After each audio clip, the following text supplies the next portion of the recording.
Staffing at VA hospitals is now at crisis levels. A brand new Inspector General report finds that every single one of the nation's 139 Veterans Affairs medical centers faces severe staffing shortages. The need is 50% higher than just last year for both clinical jobs like doctors and psychologists and non-clinical jobs like police, custodial workers.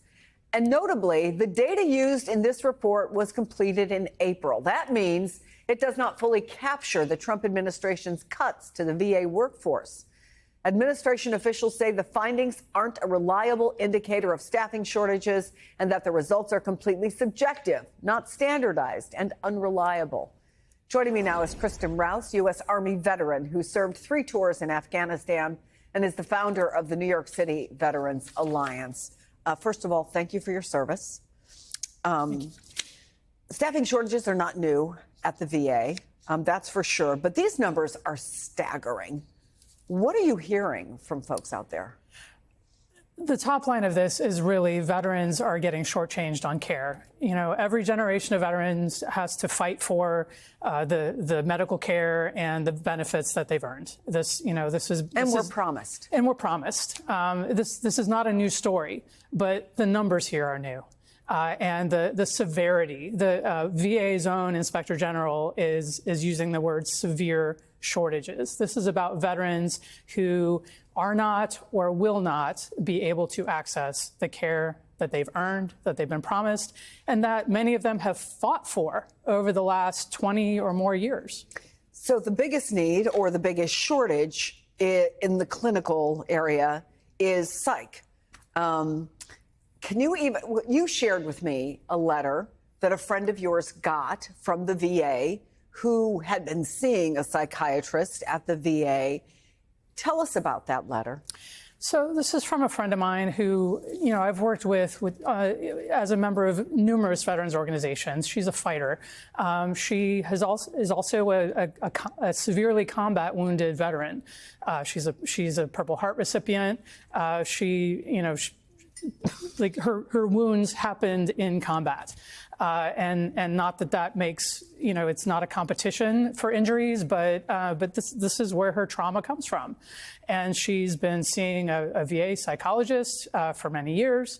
And she received a letter in March from one of the New York City hospitals that said, it starts out, "We hope this letter finds you well." And then it says very bluntly, "Your psychologist, Dr. name redacted, is resigning."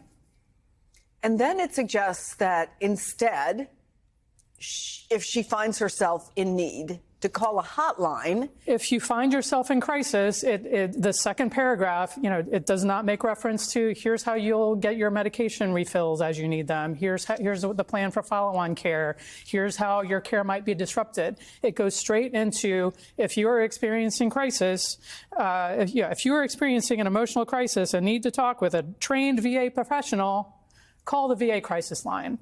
And by the way, the National VA Crisis Hotline, it's 1-800-273-8255. They do great work, but that is not a substitute for clinical care at VA medical facilities. It's shocking. The other thing that struck me is it had a list. The biggest part of that letter was a list of ways that you might be in crisis, one of which was you want to kill yourself.